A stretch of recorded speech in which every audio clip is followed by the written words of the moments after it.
What's your favorite scary movie? We have such sights to show you. Mountains! All you ever learned is my desire. My name is Frankenstein! Batman's gone mad!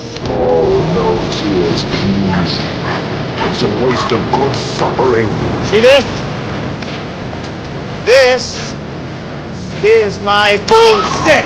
I ate his liver with some fava beans and a nice meat. What's this? They're coming to get you, Barbara. It's alive! It's alive! Here's Johnny. I'm not gonna hurt you. I'm just gonna bash your brains. There are certain rules that one must abide by in order to successfully survive a horror.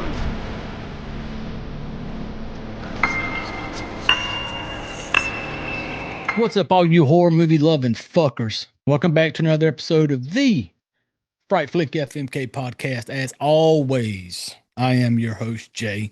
And this week we're flying solo. Me, myself, and I. But we're not fully solo. I always got my good buddy, Jack, riding next to me in the red Solo cup. Hold on, let me take me a quick sip. Oh, that's good stuff. Hey, another week down, family. Another week down. If you're listening to this, this is Friday. Made it through another week. So it's that time of the week, family, where y'all run to the kitchen, get your favorite beverage, get your favorite smoke, whatever you need. Pull up your chair. The Fright Flick family dinner table. And this is where we about to shoot some shit about a horror movie. I have been sitting here enjoying my gentleman Jack and my smoky smokes for a little while now. And I was getting ready to, I was setting up to do the recording and everything. I literally just watched a movie earlier today that I'm about to talk about. But before I give all that shit away, I was sitting around this afternoon.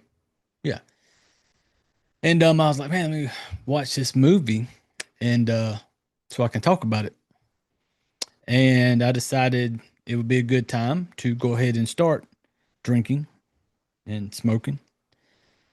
And but hey, it's okay. That's the perks of the retired life, you know, I guess, because this is at like 12 o'clock in the afternoon that we're recording. And you know, I've already enjoying my good buddy, gentleman Jack. So everybody should have your shit by now. You should have your fucking chairs, your drinks, you're ready to go. Here we go. This week, this is a newbie. It just got released on Amazon. That's where I watched this movie. You can rent it or you can buy it. When it comes to Amazon, I've never rented from Amazon. I just buy it. You know, it's a few bucks more. It's just me. But that's how I got it. I went to Amazon, purchased it, and watched it. This one is called 2024 film. It just got released. It says 2024, and I went to like IMDb and shit like that. It showed like 2024, but it just kind of like hit like on Amazon and shit like that. It was showing like 2025, I guess, because it just got released to video. So, but this week, family, we're talking about a movie called The Cellar. And I'll give you a quick IMDb on this bad boy. Straight off IMDb. The Cellar, a young girl wakes up imprisoned underground with amnesia. She must escape, unravel the mystery behind her captivity, and confront her personal struggles. A suspenseful tale of survival, truth, and inner turmoil unfolds. That was a lot of big fancy reading right there. A lot of words, you know, I don't normally use on a daily basis. But hey, we got through it. The Cellar. Director, Jamie. I don't want to butcher names. I do it all the time on this show. It's just what we do here because you know, I got a high school education family, 12th grade. I did finish high school. That's my education level. But Jamie Langlands, director, writer Jamie Langlands, Obie Dean, Charlotte Marshall for the Cellar. Like I said, that's IMDb. You can look that shit up yourself if you don't believe me. Go ahead and put that. I was looking at, I had the screen pulled up. I was trying to read that shit off, but I ain't memorizing shit. But yeah, the Cellar, and I came about hearing about this movie through our Instagram. They reached out to me through DM'd. They slid into my DM and asked, if I'd be willing, if I wanted to watch a movie. And they recommended see if I would check it out, And on this show, family, I'm when it comes to horror, just the gates are open. We take recommendations, suggestions, all that shit. If somebody fucking reaches out and be like, hey, have you seen this? Hell, when it comes to horror, I'll watch anything, family. I don't really know.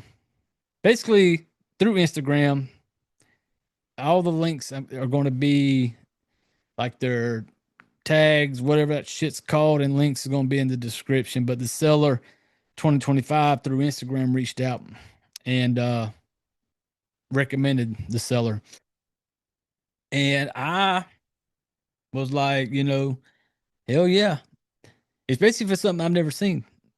Brand new, kind of new. And I love independence. I love supporting independent horror. Anything we can do around here to support them. We fucking love them. It's my favorite.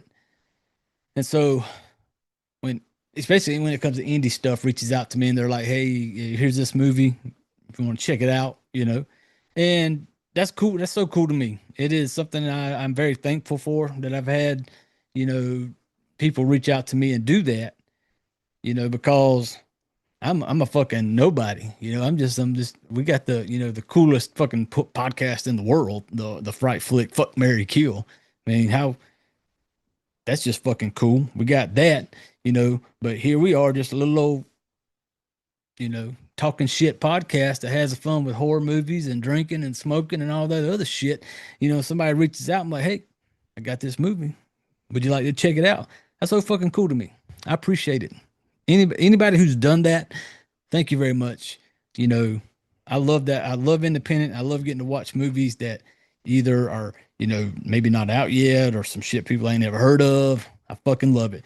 And that's how I got a hold of this one. Through the Instagram, slid into my DMs, boom, dropped the Cellar. I'm saying 2024 because that's just what I'm going with, family. But it's a new. Amazon, rent it, buy it. Support independent filmmakers. Damn it. If they got some shit up there where you can rent or buy, hey, that's why I love supporting independent horror. When it comes to anything I can do as my, little nobody self, I enjoy whether it's buying DVDs or digitals, that's the way I show support. I think I bought it for I think this movie on Amazon was like maybe $10, maybe. I'm not 100% sure, but I'm thinking it was only like $10. I'm like, hell, man, I can $10, hell yeah. And I got it and I can watch it, whenever now. But, yeah, I appreciate them reaching out and recommending this movie. And, and especially because if I'm assuming some of those, anybody who's suggested us movies to watch, I'm assuming most of them have maybe looked or listened to our shit show and kind of know how we do things around here. So, I hope they kind of, looked at a little research and be like, holy shit. Cause I feel maybe some people listen to this but there's no fucking way I want our name of our movie ever come out the lips of that guy. I feel sure there's some out there like that. But, not everybody. There is some crazies like us out there. So here we are getting to our little shit show. Talk about something kind of brand new. I got sidetracked a little bit right there. My smoky smokes are finally, they're doing what they're supposed to. That's good stuff. let me get back to this though, because when I get in my good smoky smokes, sometimes I can just chit chat. I can go off. We take a little back road over here somewhere, but gotta stay focused. We're talking about the Cellar 2024, recommended through the Instagram. Check it out on Amazon Prime. I had no clue what I was going into. I didn't look for no trailers once they recommended it to me, you know, and I didn't want to watch no trailers. I basically just read the description, whatever was on Amazon when it popped up. Check that out. And I was like, hey, I don't want to watch no trailers. I don't like no spoiler shit like that. I like to go into it, not having no clue what I'm getting into, and just kind of roll with it. Now, we do things around here, family. We rate movies on whether or not we'd rather fuck it, marry, or kill it. I know the family, y'all know what the fuck we do around here. But maybe there's one or two newbies. Maybe there's a couple out there that, either by accident stumbled across us or somebody played a joke on them and told them to go listen to this. Maybe they're new. They just first time. And they're just like reading the title like Fright Flick FMK. Everybody hears FMK. Y'all all know what FMK is out there, family. It's a worldwide thing. And that's how we rate movies. We fuck them, we marry them, or we kill them. That's no different than if you got people who rate movies with stars and shit like that. If you got like a 5-star program that you do shit by 5 stars, 5 being your best, the 1 being a 0. There's that middle one right there, 3.5 type shit. But we just put a word to it instead of numbers. We fuck it, marry it, or kill it. And that's how we do things around here. This podcast is not serious, family. Like if you came to a podcast looking for a deep dive movie review that's going to break down every little fucking meaning, backstory, all that shit, if that's what you're looking for, we're not that one, family. We're not that podcast. And so just a little heads up, if you're sitting down thinking I'm about to get, we don't ride that way around here. We like to have a good time. We like to make jokes, inappropriate jokes, cuss a lot, talk a lot of shit, make inappropriate jokes. We drink, we smoke, we have a good time. So, like I said, we're not the deep dive podcast family. We're the fucking show up on a Friday, pull up a chair. We're going to shoot the shit and just have a good time. That's how we do things here. So when people recommend me their movies, I'm hoping that they're thinking, did they at least go listen to the shit show to kind of understand how we roll around here before they just hand me a movie title and be like, hey, check our movie out. Maybe talk about it on your show, And then I get on here, and just we do our thing. We put the fright flick spin to it, So, hey, we don't have favorites around here, family. I don't care if somebody recommends me their movie. They could tell me that that's the best. They think in their mind that this is my baby. This is my best thing ever. I want you to watch it and talk about it on your show. Just because they fucking kind of handed it to me and said, hey, check this thing out. I'm really, we still gonna do our thing, So we're still fucking marrying or killing. We don't give a fuck about people's feelings and all that shit here. We like to talk and shit and have a good time. And let you all know when it's all said and done if we'll fucking marry or kill it. That's it for everybody who's new to the show, who just showed up today, first time here. That's everything. That's how we do things around here. Hold on one second. Everybody grab your drinks. If you're seeing this on the YouTube version, you're seeing this. If you're on the podcast version, you're having to hear it. But right now, I got the red Solo cup in hand. Everybody take a break. Grab your drinks. As a gentleman, Jack Break. Thank you very much. So here we are. I've already covered the basics with you. Gave you the title, gave you the IMDb, a little background, writer, director, all that good shit. Now, I spoil the shit out of movies, people. We spoil them all. I don't care if it's brand fucking new. I'm going to spoil the shit out of it. But You know, when I say I spoil the shit out of it, I feel like on this show we do it in a way to where it makes it's like a storytelling type of way to where I'm spoiling it, but I'm explaining it to you in a way where it's like you're hearing me say it and I'm giving it away. But then there's a part of you like listening to my country ass explain it to you. You're thinking to yourself, holy shit, I need to watch that movie because the way he's talking about it, you know, I need to watch that movie. That's what we're hoping how that kind of comes across. You know, I give it away in like a storytelling type of way. Go through the movie. You know, entertainment. We're here to have a good time. We're here to drink, get high, do whatever the fuck you want to do. But we drinking while we do it. So, okay. The Cellar. As soon as this bad boy kicks off, family, we get us a little, you hear like some screaming, little girls. I don't say little girl, but like a woman screaming. We get a shot of wearing like this, almost like a cellar. No, like a cellar, underground type shit. You can tell it's kind of underground. We get a shot of a young lady. She's kind of tied up, mouth gagged, like tied up to the chair type shit. And I like a movie that kind of just gets me right into it, you know. I like those like that. Kind of just like, here we are. We got some shit going down right now. And then you're kind of like, holy shit, what the fuck's going on? You know, that's kind of how it had me right there in the beginning. Old girl, she's in the table, she's kind of struggling, don't know her name. If they gave her name, I don't remember it, family. And if I did remember earlier, I have drank that away. Now, so she's at this table. We get a shot of like this guy. He's kind of coming down to her. And you can tell he's got like a little, like he's a doctor or some shit like that. And he's got a little tray in his hand, got some needles on it. Some needles. And she's kind of she's awake right now. She's trying to figure out like, holy shit, what the hell's going on? Well, she's got to figure out a way to get out. And her hands are kind of tied to this chair. But then there's this candle kind of sitting on the table because this whole thing's kind of lit up down there, kind of candle lit, romantic like type way. Candles everywhere. She uses the little candle to kind of burn her shit holding her wrist. And then she's loose. One hand anyway. She ain't fucking completely loose, but she's loose. Then she grabs her a fork. Puts that fork, she's kind of hiding it because the dude's coming. He's showing up. He's got the needle in hand. She knows some shit's about to get, you know, she don't know what the fuck's going on, but she's got her fork held underneath her, like slid underneath her hand. Go rent it, buy it, watch it. You'll understand what I'm saying, family. But she's got that fork. Dude's coming down. Now, I'm thinking panic moment. Fight or flight's kicked in for a girl. She's got one arm free, but she's got her a fork in her hand. She's got the dude right here.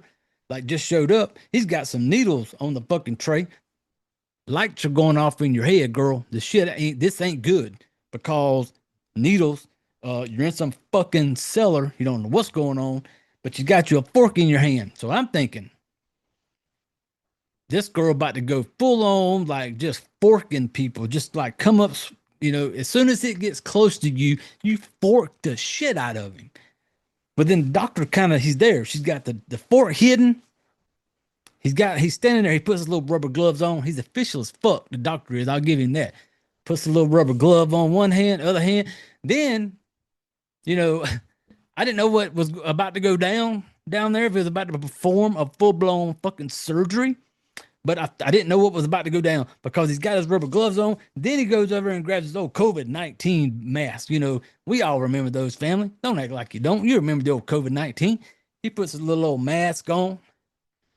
And I'm like, holy shit, what's about to go down? He's about to like to lay into this girl. Like he gonna fucking do some chopping, some something. Because he got his mask on, gloves on. Like he was scared some shit was gonna be going everywhere.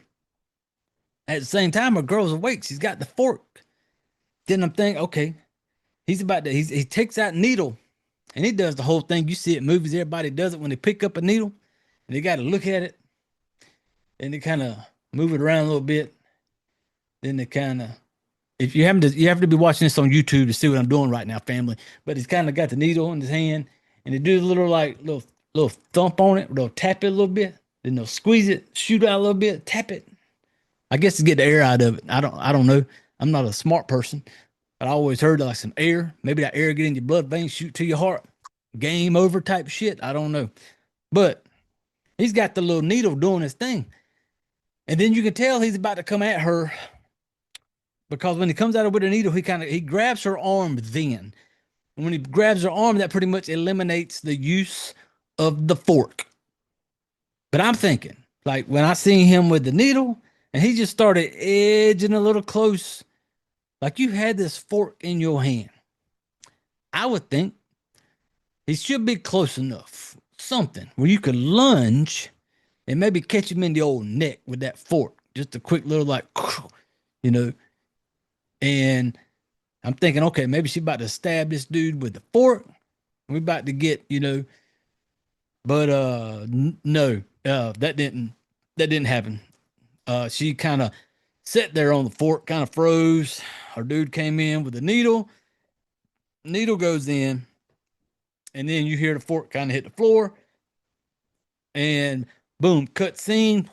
Now we're got us a lady walking down the street, telephone pole, missing person thing hanging on the pole, and this person's kind of going into this building.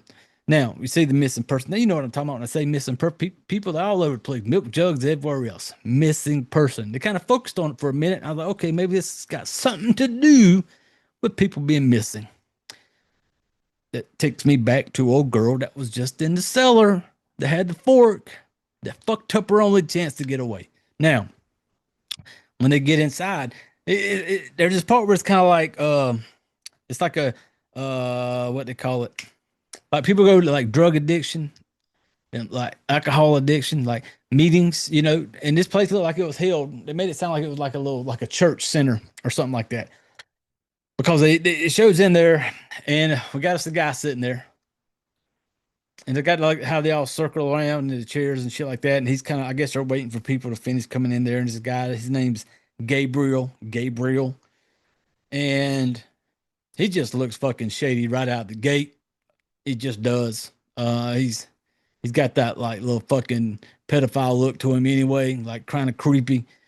He's got like a little button-up shirt on, and he tries to be like the whole, I guess like the Catholics have like the white collar, like the priest have, and he kind of had like one of those under a regular old buttoned-up shirt, just like he kind of like just threw that little white thing up in the collar, and like he tried to make them all believe he's some type of fucking priest or something, like he's higher up on the chain, and he's holding this little damn meeting for the group of the addicts and stuff like that to come in there.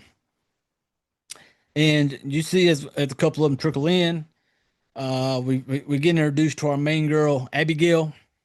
I could read off the list of the cast people, but my southern accent's gonna butcher the shit out of most of those names.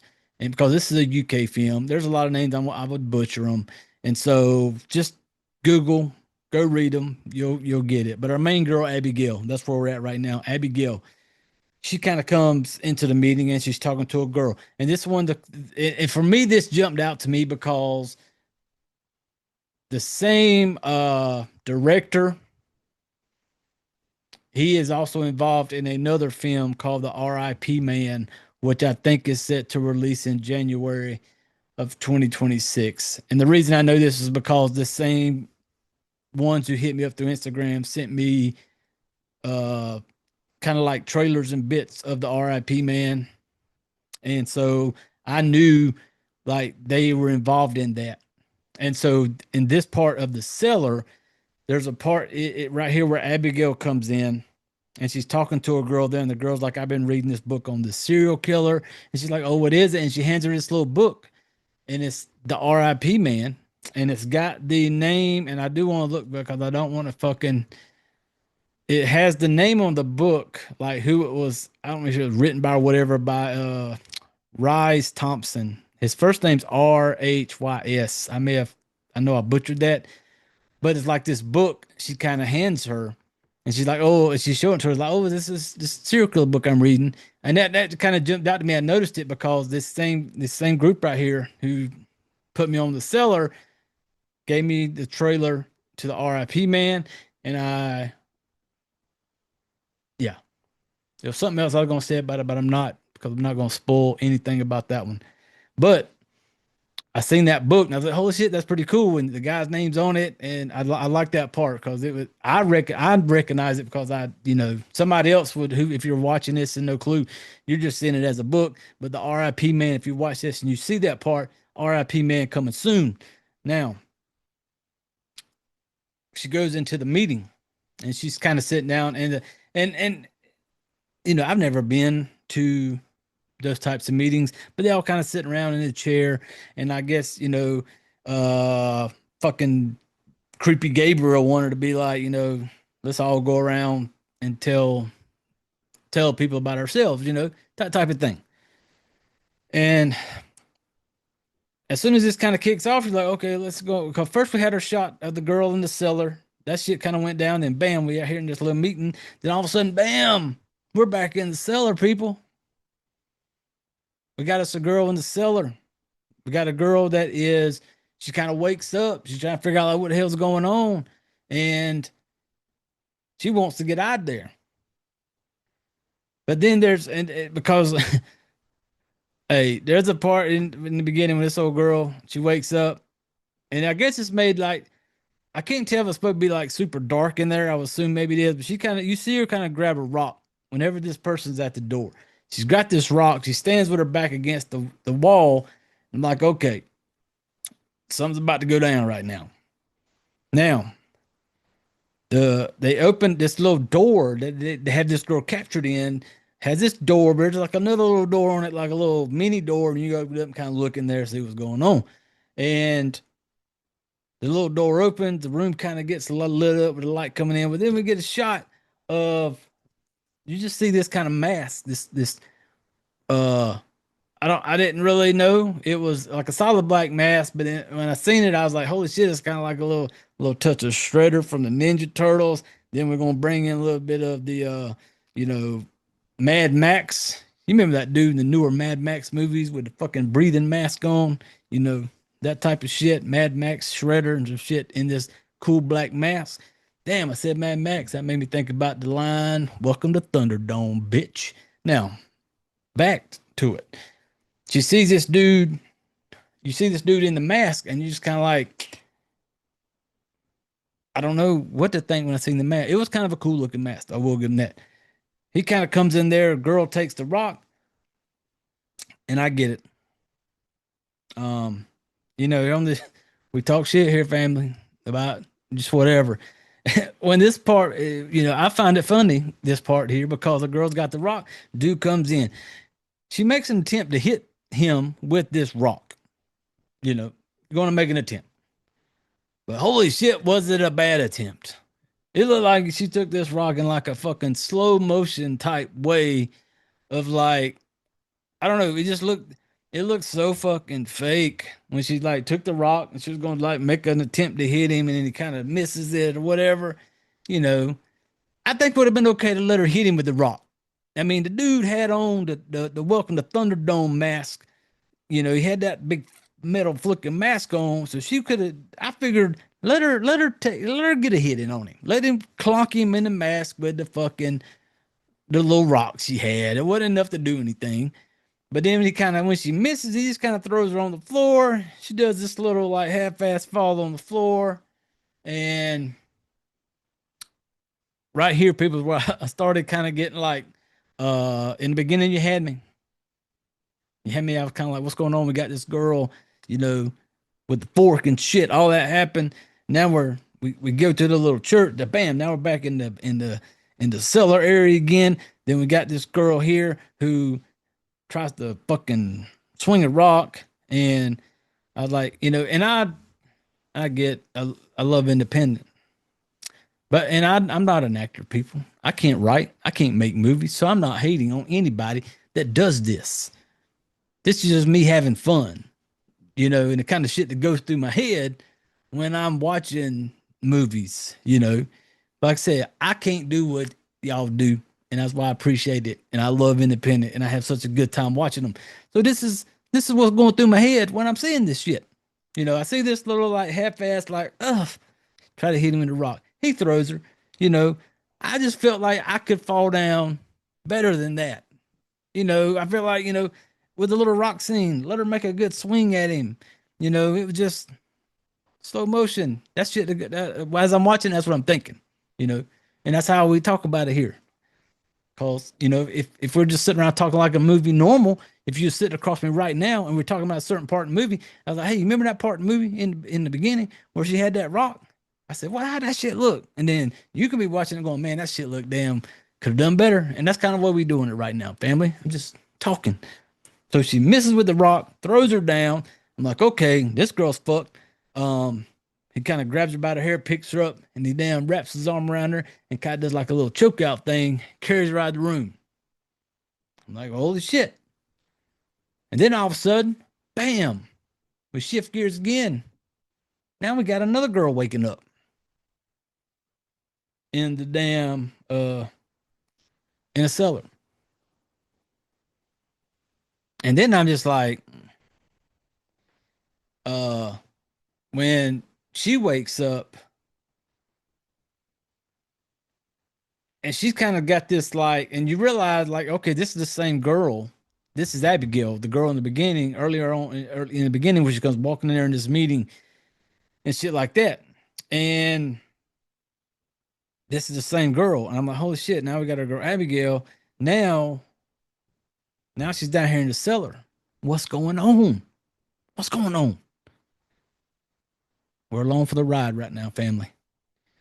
Now our girl Abigail, she kind of wakes up. She's looking around. She realizes this ain't right. And like the first girl a few minutes ago, she acted like she had been down there for a minute. She like she knew, had the rock, whatever she was doing. But when Abigail waking up, Abigail's kind of like, holy shit, this is my first time seeing this damn joint. And she's kind of like looking around, and her first instinct, like, I got to get the fuck out of here. Abigail goes to work. Abigail's looking around. She finds like this hook or something, and she goes over there and she kind of beats on the door. Cause like I said earlier, the metal door, but it's got like a little peephole door that they open up and look in there. She takes that thing, beats it, bam, pops open the little door. I'm like, a girl, Abigail, she's smart. Abigail gonna be all right. Abigail's thinking quick. So she's kind of opened this door and she starts figuring out, okay, I'm locked in here.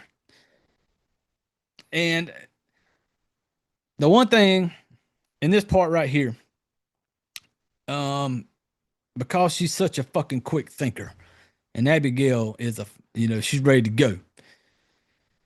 She starts looking around for something to get out of the room. So when she starts looking and she don't see anything, she has this moment of like light bulb pops on above her head, like, oh, like, holy shit. I need a wire to get out of here. Now, we understand it.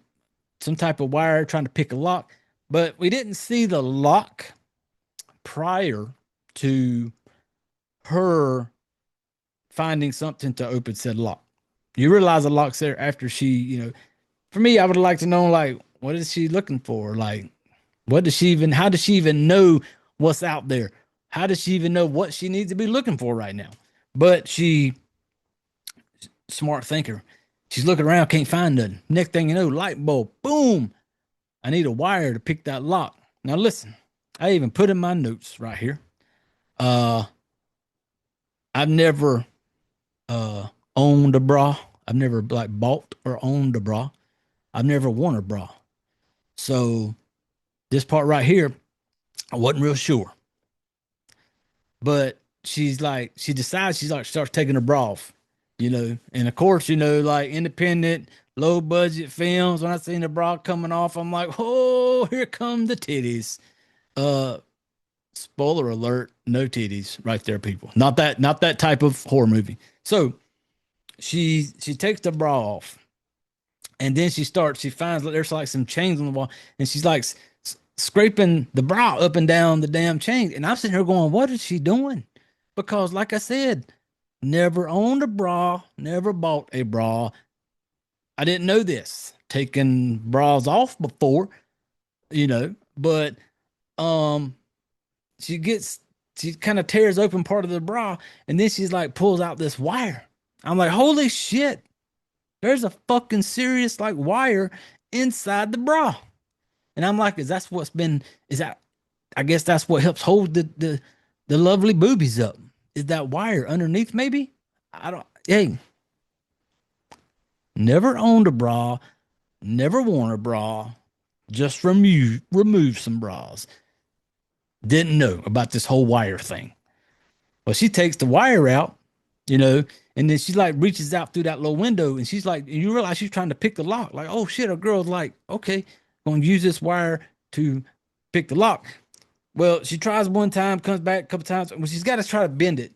She's figured out that she's got to bend this little wire that she got out of this bra. And when she's bending it, I'm sitting there going, holy shit, that's a strong piece of wire, because you see her kind of working it, man. She's like arms working it a little bit. I'm like, damn, is that wire that strong? Like, I didn't know this. I'm gonna go grab one of my wife's bras later, and I want to inspect this wire thing right here because I'm curious now. I'm going to go do my own homework. You know, hope my wife won't get mad if I fuck up a bra by trying to. I got to get that wire out, people. I got to know what the fuck that wire's about. So our girl Abigail, she gets the wire. She wiggles it around. Boom. She gets out. Abigail's smart. She understands. She gets out of the room, and then we get her Abigail. She's out there in this fucking cellar, looking around. And up till now, I'm having a good time. Still having a good time. Still with it. Still riding with it. We still there. You know, the movie still got me. Then she will eventually, as she's roaming around, she will come to the room where she sees the same girl we seen in the beginning that had the fork.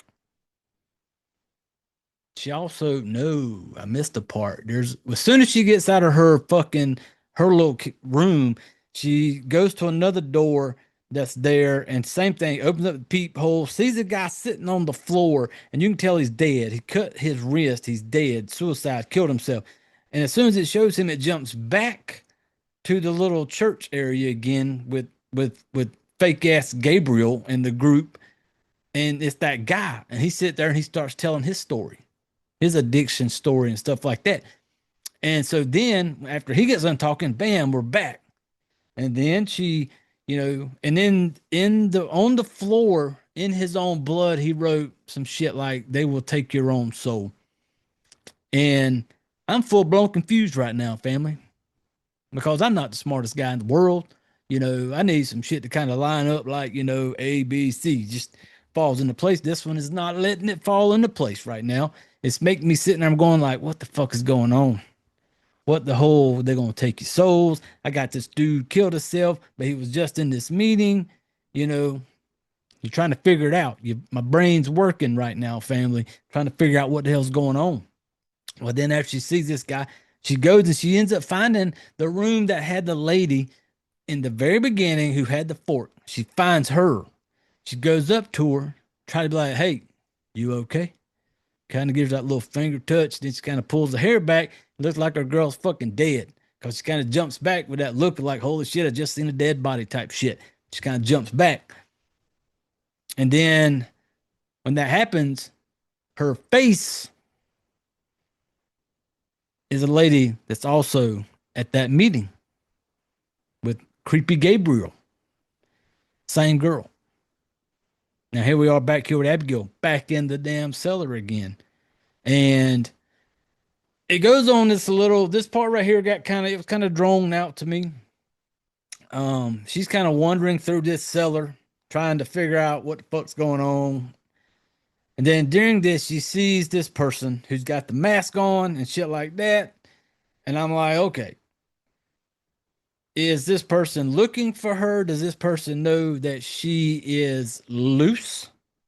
You know, I don't know, because he just starts walking around kind of looking for her, and it starts being like this. I can't tell. Are they playing fucking hide and seek? Is this dude just out roaming, or does he realize at this moment that this girl's loose and he's looking for somebody? But there's a whole lot kind of goes on. It's just no talking, no nothing of her wandering around the damn basement. Well, the cellar. There's a part where she comes across some missing persons pamphlets, like the little thing that goes on the light poles, family. And she's looking through them, and you see some people's faces. Well, then she comes across this one girl. I want to say her name was, I want to say Laura, but I'm really not sure.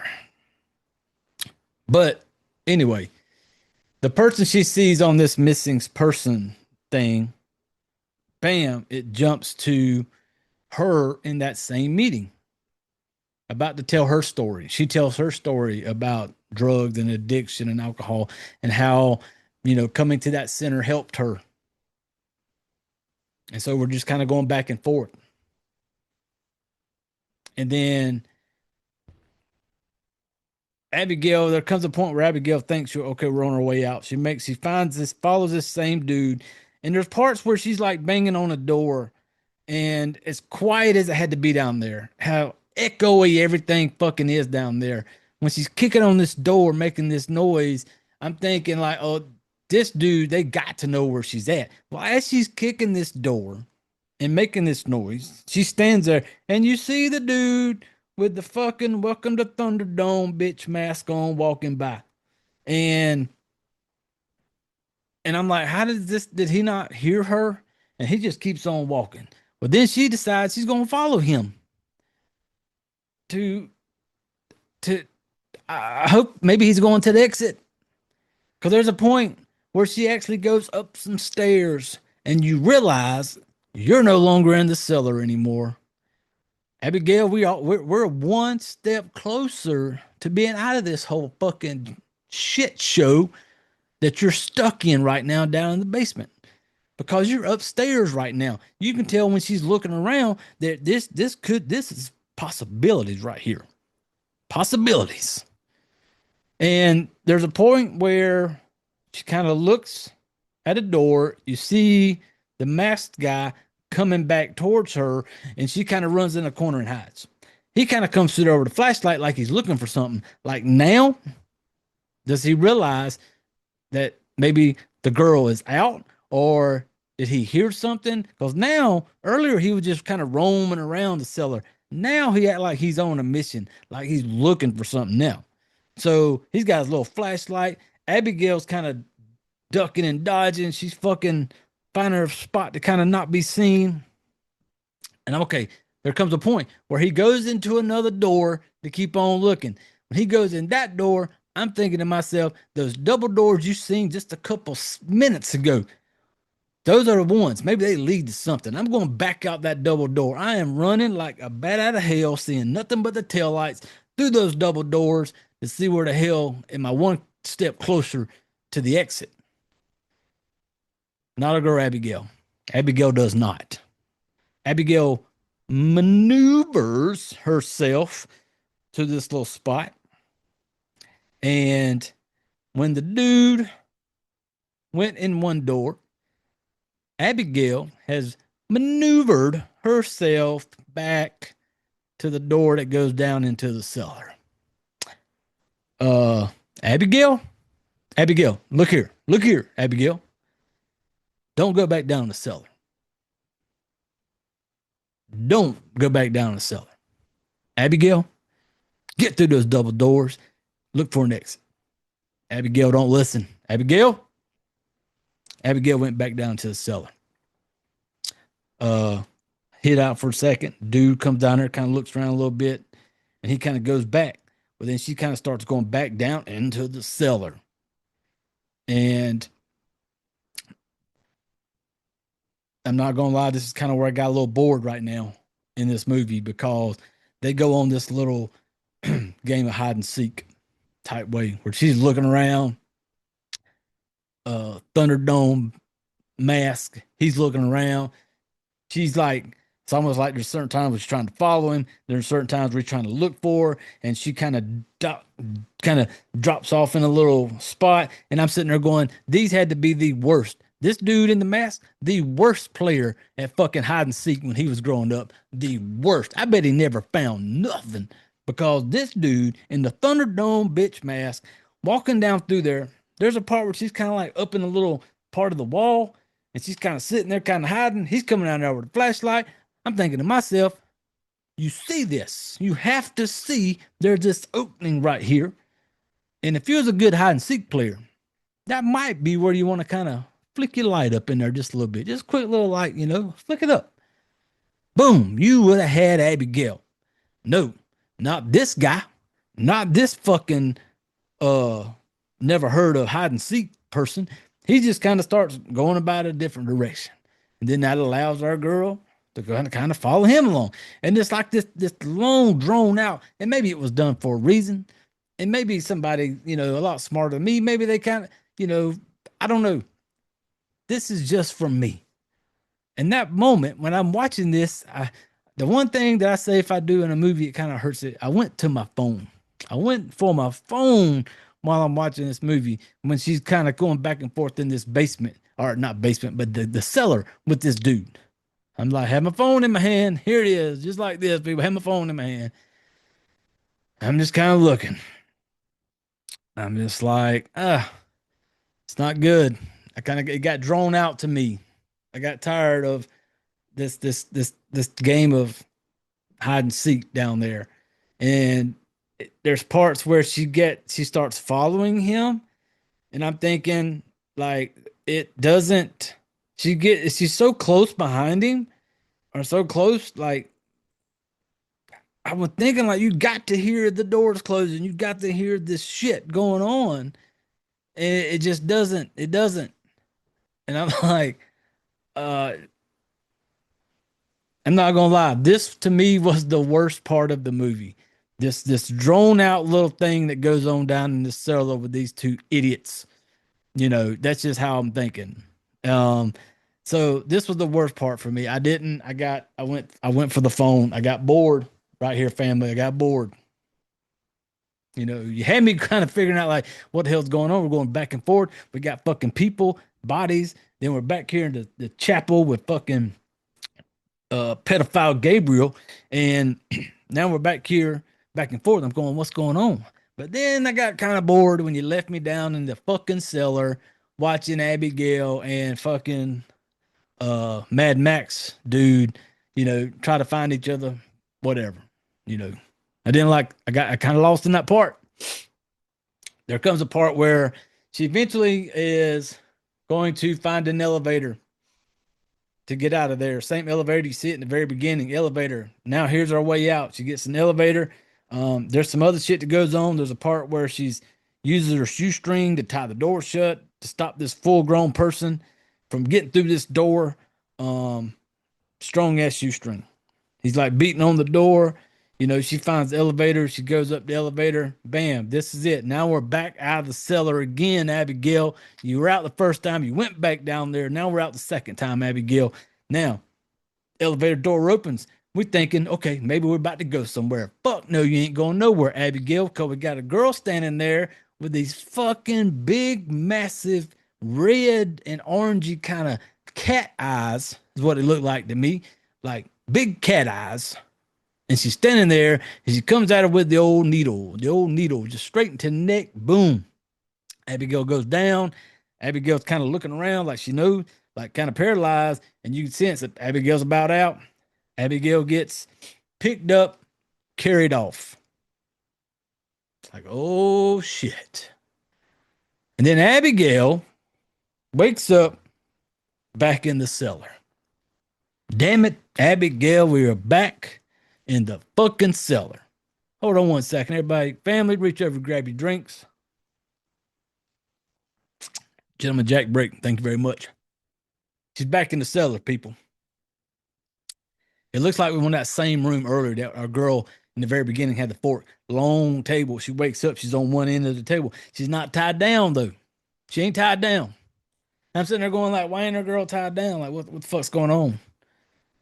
Well, she's kind of sitting at the end of the table, and you can tell she looks down there, and there's something at the end of that table down there. Something down there.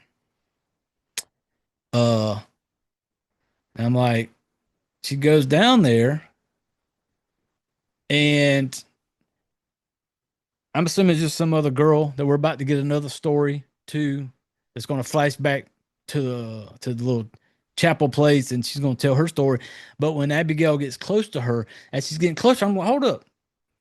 Is this person wearing the same shit that Abigail's got on right now? This person at the end of the table, slumped over on the table like they're dead, looks just kind of like Abigail. Well, Abigail's walking up closer to it.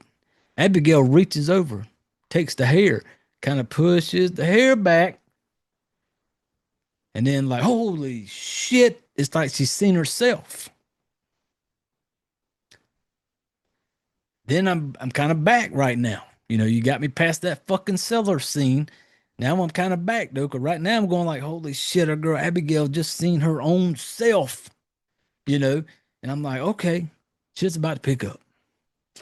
And she goes walking, and she goes and finds that same, there's a mirror you see her use earlier. She finds this mirror. She looks in this fucking mirror.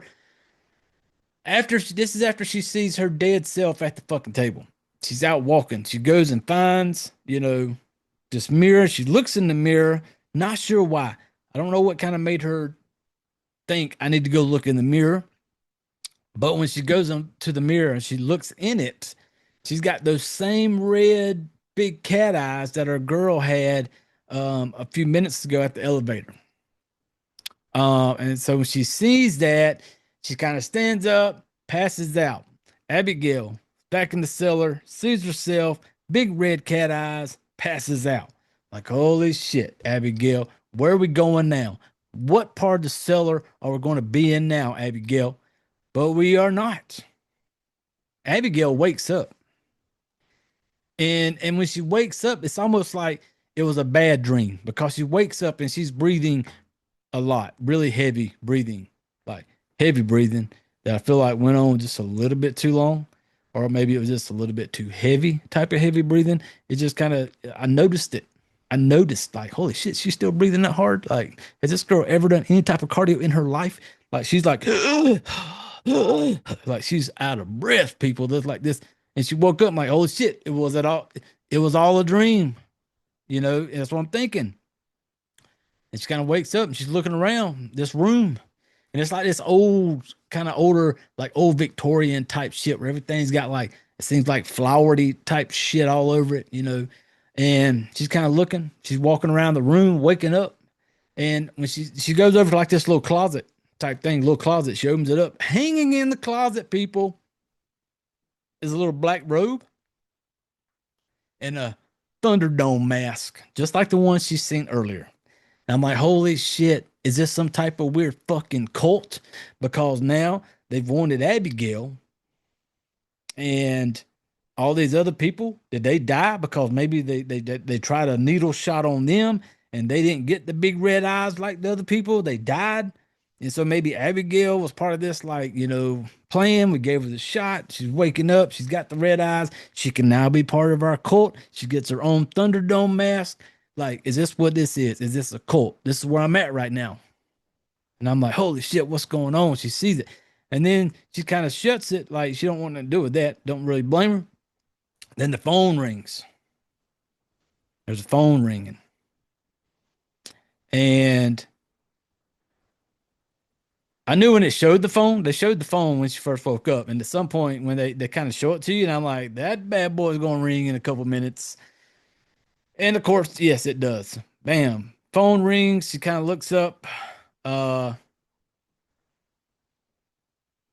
When it rings, she picks it up and it's just, I want to say, you hear that, like, this weird noise in the background. Weird noise. As soon as she gets off the phone, she kind of walks over to the mirror. She looks in that mirror. But this time it's like her looking back at herself, but it ain't her. Like, it's another her. We've seen the movies, people. Y'all know the one somebody looks in the mirror, you know, the person in the mirror looking back at you gives you a fucking creepy ass smile or some shit like that. That's what this was, you know. Her in the mirror, but not her. She finally gets out of that room. She goes roaming around this big house. Several floors to it.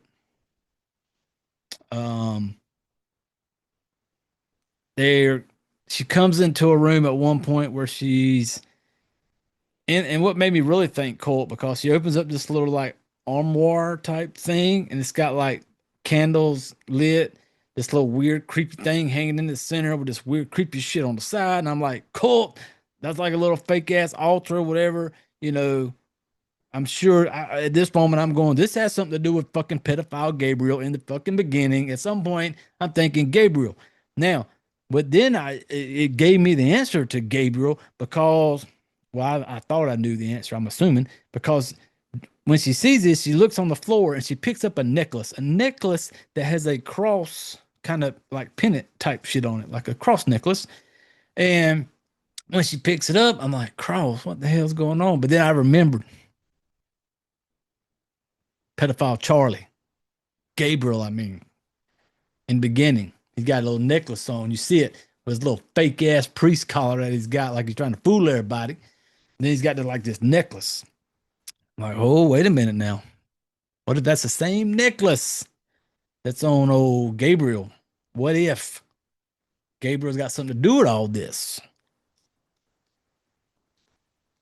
Oh, that moment of silence was a gentleman jack break. Thank you very much. Now, she hears something because I'm wanting to say when she hears it, she kind of drops the necklace on the floor and she walks away. You see the whole mirror thing once again. And at this point, she kind of goes on this. There's this long, once again, room to room type shit. She sees this guy again. She follows him. There comes a part where the guy she follows is once again wearing him a Thunderdome mask. I'm assuming the same guy. So she tries to follow him. She's going room to room, just trying to get in random doors. At any point in this house, when I'm watching this going on, I'm sitting there thinking to myself, is our girl Abigail not even trying to get the fuck out of this house? I don't know. I felt like there was at no point she was trying to look for a fucking exit sign because she would just go to a door, into a door, you know, going through a house. There's certain ways you can look at things and tell if that's like a get out the house door, if that's like a get out of here door. Yeah, she just wasn't looking like we were looking for a window. You know, I think at one point maybe she looked out the window. I can't remember, but I'm thinking to myself, like, are there no fucking windows in this place? Like, can I, you know, figure out some way to get out of here? But she's just kind of wandering around the house, goes up some stairs, goes down some stairs. Thing looks like 3 or 4 fucking levels. I'm not sure. And, you know, and she's seeing once again the dude with the damn, you know, cool ass mask on. And then she comes into a room where there's like a dude laying in the bed. A dude in the bed, under the covers all the way up to his like neck. You know, he's cuddled in for the night, like he's down. And she's kind of looking around, and in the room she sees the needle, the little needle thing. And she finds this little bottle with no label on it, takes the lid, kind of sniffs it type thing. And this was another part that I found funny to me because when she gets in the room and she sees the guy, she sees the little needle and syringe, there's that part where she's picking up the needle and the way she's looking at it and the way she's kind of messing with it, it made me think of like if you would have went back into the, you know, caveman days and picked up a lady from the caveman days and just picked her up, brought her back, dropped her right there in that moment. And the cave lady would have picked that same thing up, kind of looking at it, kind of like wrinkled up forehead a little bit, like, what is this? You know, that part just went, it's the way she looked at it, the way she looked at the bottle, the way she looked at the fucking needle. Like she's kind of like she had never seen one before. Like I said, it had a caveman lady feel to it, like, like she's just kind of looking at it. It took too long. It was weird. I don't know. That just sets my crazy mind off when I see shit like that in a movie. It just makes my mind starts going 90 miles in a whole nother direction type shit. And so while she's doing that, she looks over in that room where this dude was on the bed. She found the needle. I don't know what this room, what was special about it, but just randomly sitting over there on the shelf was her cell phone. Her cell phone. I don't know why in this fucking big ass house. When she's been down in the cellar, she's been down in another room. I don't know where they keep the phones at. I don't know. It was just kind of, it was weird. Like, here we go. It's just like it's this main room right here. Like, it's like the first step. It's like that entry room. Like, before you go to the cellar, you get checked in here, you know, and that's maybe why your phone was laying over here. And maybe that's why this dude is in the bed. Like, maybe he's on his way to the cellar type shit. You know, she runs over there and grabs her phone, you know, and while she's getting the phone, our dude in the bed sits straight up in the bed. He kind of sits up and she kind of sees it because she's kind of in the mirror and she spins around. He's kind of looking at her. He doesn't do anything to her. He doesn't say anything. He's fucking silent pretty much. He just kind of looks at her, but he's got the big red cat eyes, the big old red cat eyes, what it looked like to me.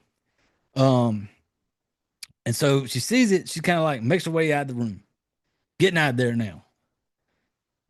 But when we see him once again, bam, we're back in the little church area with Gabriel in the little circle. And now he is telling his story, his addiction story. So, bam, we get his story. Bam, now we're back into that house. And that's him. I think his name was Darren or some shit like that, you know.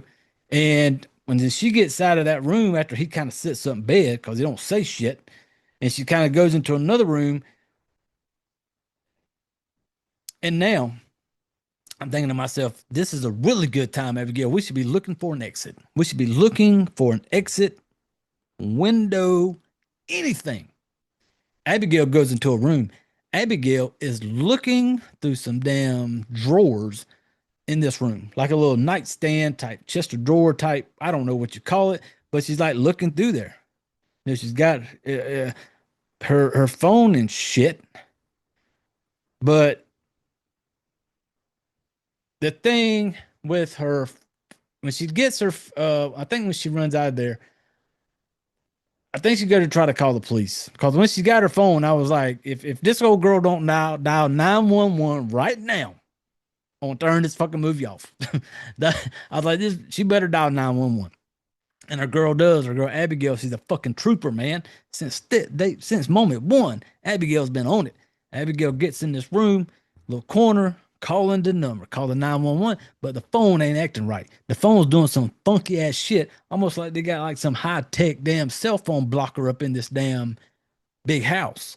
But she can't get through. Like, she can call out, people can't hear her. Like, she's on phone 911, they can't hear shit. She's trying to tell them something's wrong. Track my phone. Bam, they can't pick up. They're like, hey man, we got to hang up. Boom, she calls her best friend. Same thing. Best friend goes to voicemail. She's like, hey, something's going on my phone. I need you to call the police. I need you to tell them to track my phone. I've been kidnapped. Trying to like leave a voicemail. Then she gets done with that. Then we're going to call mama. She calls mama. Mama can't hear her. She can hear her mama, but mama can't hear her. She's like, Mom, something's wrong with my phone. I'm trying to get help, but I can't. And you hear the mom say some shit like, I just want my baby girl back. I want my baby back or some shit like that. And I'm like, okay. And so when the phone thing don't work, she goes kind of looking around again. Instead of looking for an exit, she is going through fucking drawers. And this one random drawer opens it up, a little stack of missing person people again. Bunch of randoms, missing persons. And in that missing person, she comes across one that she recognizes. And bam, we go back to the damn, to hear another person's story. We come back after the stories. Our girl is down there. And then you hear like somebody beat a gong. I think that's what they're called. I just always think of like Chinese, Japanese type place. They got that big symbol looking thing. They hit it like boom, like a gong. I think that's what they are. And so somebody's hitting that. She hears the noise. She goes upstairs, tracking the noise, trying to figure out where the gong's coming from. And she goes up there. She kind of touches the lady. The lady turns around. She's got the same fucking thing. Got the damn cat eyes, big red, creepy cat eyes. And then we get flashed back to the church again because this girl that we just seen her cat eyes is our girl Sarah. Now we're back in the church. Sarah's giving her story. Now, here's where everything started coming together. Because at this point, I didn't know what was going on. I didn't know if these people that she was seeing dead, and they would give us their story.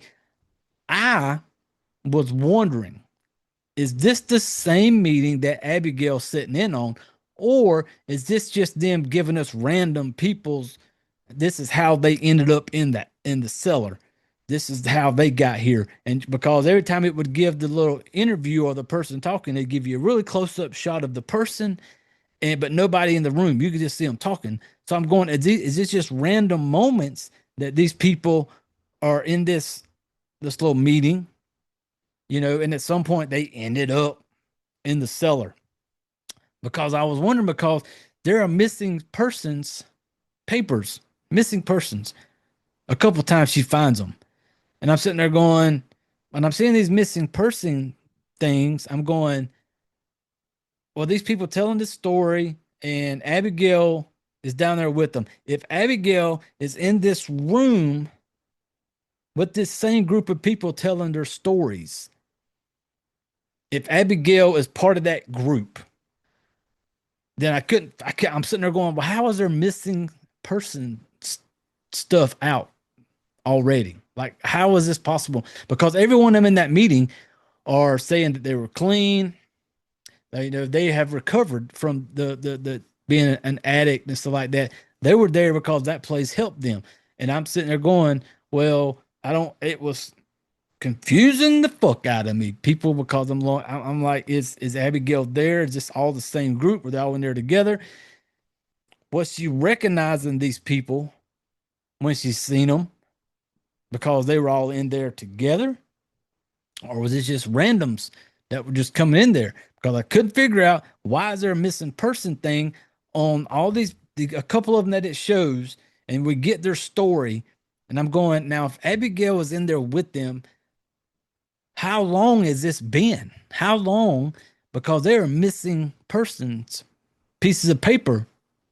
And I'm like, well, how long have they been down there? Well, how long was fucking Abigail woke up like it was just her first time waking up?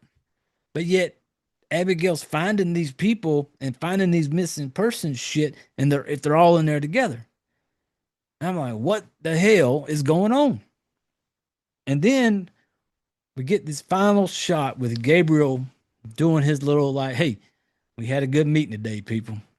Had a good meeting. Everybody around the room told their stories, supportive. We all here for each other, did his whole little song and dance type shit.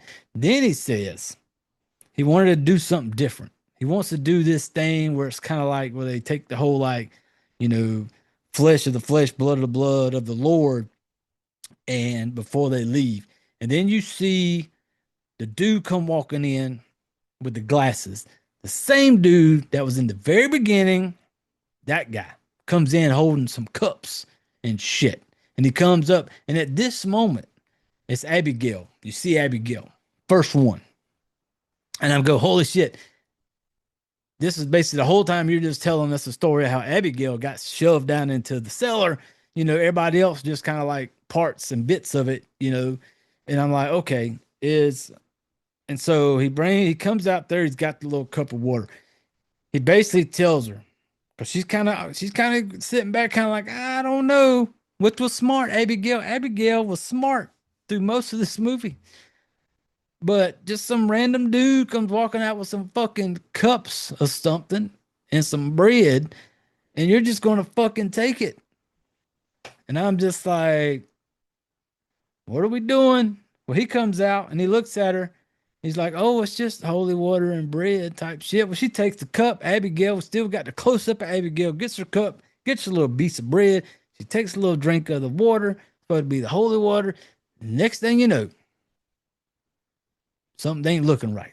Abigail's kind of like got this look like, what was in that water? I don't think that was holy water. And she's kind of looking around. And I'm like, holy shit. Is this how she ended up in the cellar? Like, this whole time they just kind of been giving me the back and forth. Like, we're showing you this shit, But here she is. But we're gonna bring it all together and let you know how she got where she's at right now. Type thing. I'm like, okay, this is how Abigail ended up in the cellar. But then Abigail's looking around. I realized Abigail's looking and seeing all those people that we had been seeing through the movie that was telling their stories. It was all the exact same meeting. The exact same meeting that fucking Abigail was in. They were all there. But then I'm more confused right now. I'm like, holy shit. Abigail just woke up. It makes no sense. Why are these missing person papers around? Like this, it's all too soon. It cannot be happening this fast. It was weird. I didn't know. I was confused. Super confused. I didn't know what was going on. And after he said that, but in that little meeting, you see Gabriel. When she's about to pass out in that meeting, everybody else is drinking the fucking holy water shit.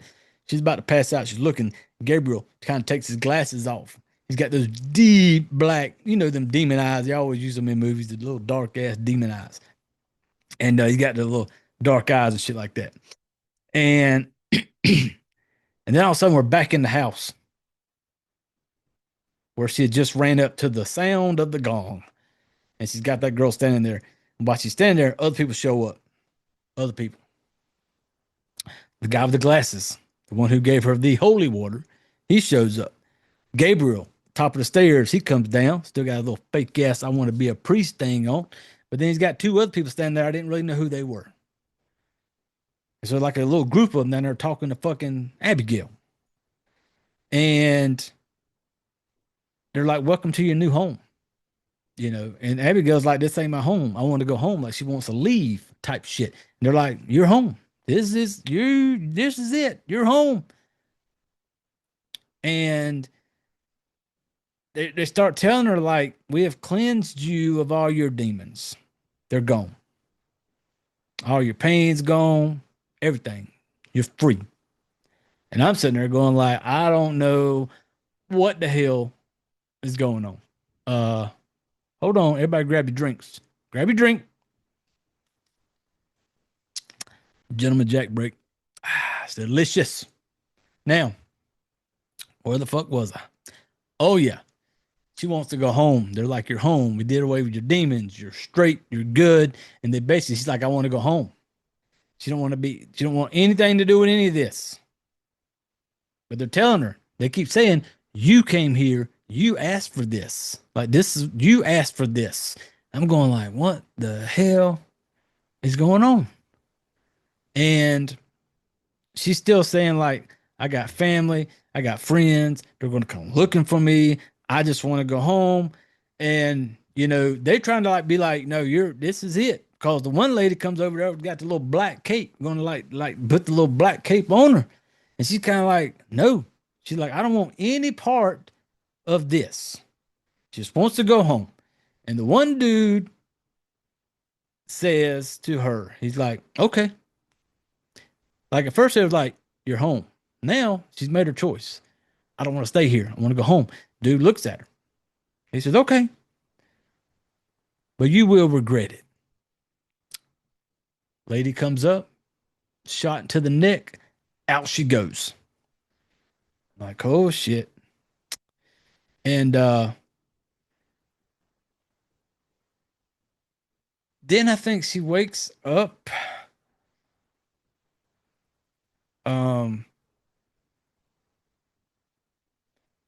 I think she wakes up at her home. Yeah. After they give her the shot, she wakes up at her home. And right before that, there's a part in this thing a couple times where it shows her, Abigail, out in like this wheat field. There's a part where she sees like a lady dressed in black. She goes up to her in this wheat field. Abigail's dressed in a white dress. Goes up to her, this person in black. She turns around and it's Abigail, all dressed in black. And it was just, I don't know what the hell that meant. But then here at the end, toward the end, where she says, I want to go home. He says, you'll regret it. She basically is out in that wheat field again, but it's just her. You don't see the lady in black. It's just her. And then she wakes up and it's like her own bedroom. And this time I did not think like I did earlier, like, holy shit, was this a dream? I was like, no, there's something's off right here. She kind of wakes up in a room, she, has a really big, awkward yawn when she wakes up. I don't know. I just kind of stood out to me. She has this yawn, gets out of bed, and then she has this part where she's coming downstairs, and she comes downstairs like a little kid, like it's like Christmas morning, and they're ready to see the fucking toys, and they're just trying to get down the stairs. She comes down them stairs so excited, you know, and she gets to the bottom of the stairs, and she sees her mother sitting there at the kitchen table. Mom's sitting there. Mom's boozing it up. Got her glass of wine, got her bottle of wine. Mom's knocking them back. Abigail walks up to her, calls her name. Mama don't hear it. Abigail can see her mother, but mother, no clue that Abigail's even there. Abigail walks to the table, and on the table, Abigail picks up the missing persons, her own one missing person that was sitting on the table. And mom is just sitting there getting, chugging it. Mom's got the old bottle filled up her glass. Mom's just drinking her sorrows away. And then you see Abigail go up to the mirror, looks in the mirror, and the next thing you know, Abigail has got those big black demon eyes. And then it's like, bam, credits roll. The end of The Cellar. Now, I said throughout this thing a couple times, I was confused. I didn't know what was going on. It did not change in the end, family. I was still confused. I'm still don't know. I don't know. I had a couple different thoughts on it. Like, did she commit suicide? But it was awkward because they were all in the meetings, talking about how being there, all of them had said like being there had helped them. It had helped with their addiction. They had gotten better. Like one dude said it'd been like 3 years type shit. So I'm thinking, look, it was a not suicide. I don't know, family. I have no clue. I'm just as clueless right now as when I push play going into it. I don't know. What? I don't know. All I went through it. All I know is a girl, Abigail. She's got the demon eyes now. Her mama can't see her. She's missing. When these missing signs, I don't know how long these things, I don't know. Because like I said, we were seeing them earlier. And then, man, maybe it's something simple that my mind just can't grasp. Maybe that's it. I feel sure there's people who are going to watch this. I'm telling everybody, go watch this movie. You're going to go watch it. It's going to click for you. You're going to understand it. And please do me a favor. Swing back by here and break it down for this guy. Maybe kind of like what your view is on it. Because I'm confused, just like I was when the whole thing started kicking off. And I said, I don't know what the fuck's going on all the way to the end. I don't know. And so I'm telling you all, go watch The Cellar. And let me know, because damn it, this time I need the answers. I need to know what the fuck I missed or what did not click for this guy. Like I said, I was along for the ride. Now, that being said, we all know how we do things around here, family. We know how we rate them.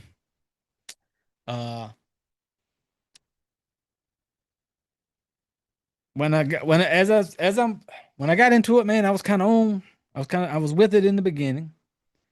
I liked the fact that I didn't know what the hell's going on. And then it kind of hits that point with, hide and seek in the cellar. And then just kind of like when I went for my phone to get kind of bored, and it wasn't a lot of like nothing really scary. I guess you would call it maybe psychological type horror, maybe. There's no like big killing type stuff like that. It definitely had me wondering what the hell's going on. That I did like about it. there was some of the stuff I did, like I joked about earlier with the swinging of the rock and, just how my brain works while I watch movies and just kind of, the shit that comes out of my mouth, how my brain works. But I wasn't mad that I got to the ending of it though, and still don't know what the fuck's going on. Hold on. That's a gentleman jack break. It didn't bother it. That one thing that doesn't bother me. I feel sure maybe it's one of those that people can have their own different, what's that big fancy word, interpretations of it, maybe. But yeah, I was like, the more I tried to damn explain it to myself, was like, was it this, the more I started thinking like, holy shit, what the fuck are you thinking about, dude? Like, I don't know. But yeah, I was just as confused when I hit stop, at the end of it, but not a bad thing. That's not one of the things that like makes me mad or aggravated about it. I'm just curious. Like, if somebody else, please let me know. Anybody, if y'all listen to this, has anything to do with this movie, just kind of let me know, because I don't know. Carolina boy here was confused. Damn it. But yeah, everybody go watch it. I never come on this show and tell people to not watch a movie. I will never ever do that. When it comes to horror movies, watch them all. Like, I love them all. I love sitting there getting to just dig through, just go down rabbit holes, cheap stuff, low budget. I love doing that type of shit. And I like getting on here and talking shit and just having a good time with it. But we all know there are movies that I watch sometimes that, I watched it. It was horror. I'm so glad I got to watch a horror movie, especially if it's independent. And so glad I got to watch it. That don't mean I want to watch it again, but I'm going to go tell people to watch it. I'm telling you all right now, The Cellar, go watch it. Go show some love. Amazon, check out, they're on social media type stuff. Show support to them. But for me, I gotta kill The Cellar. I gotta kill it. I watched it.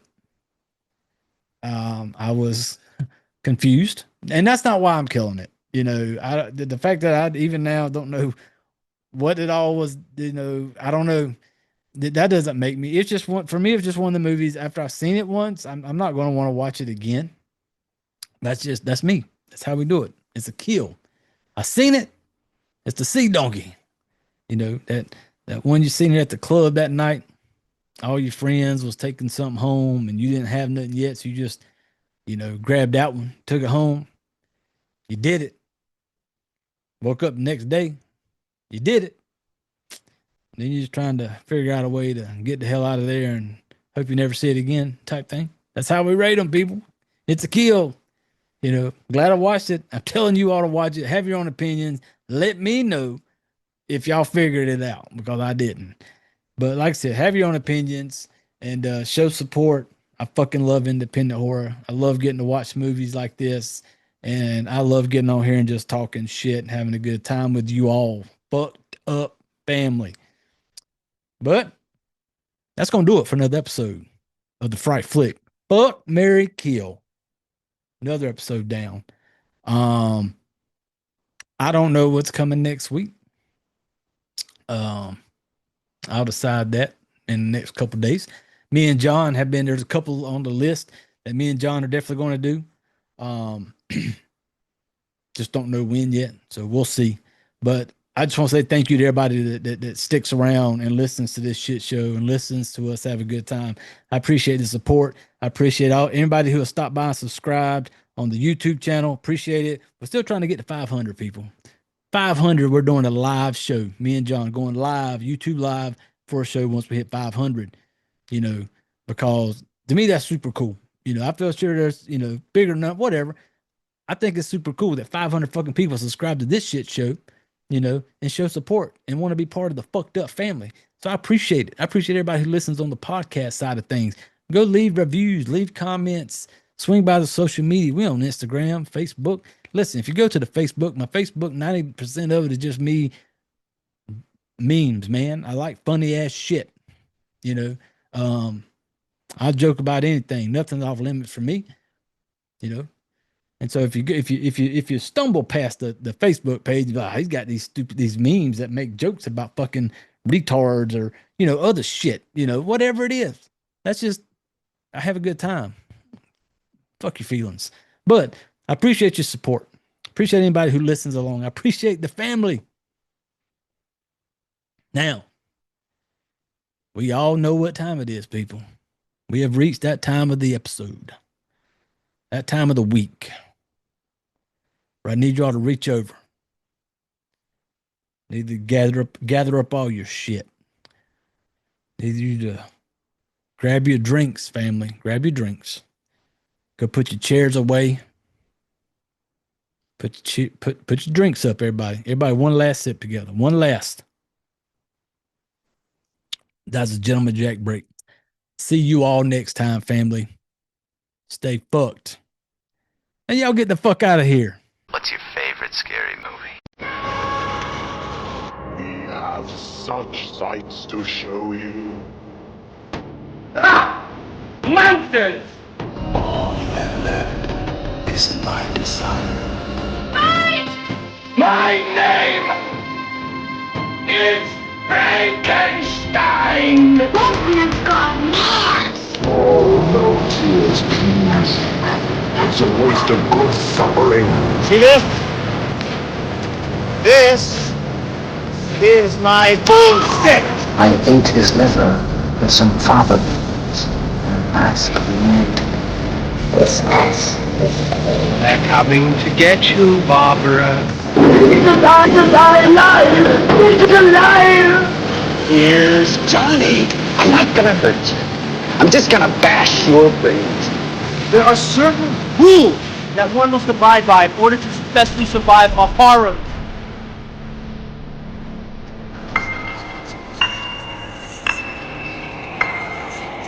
Welcome to the debauchery.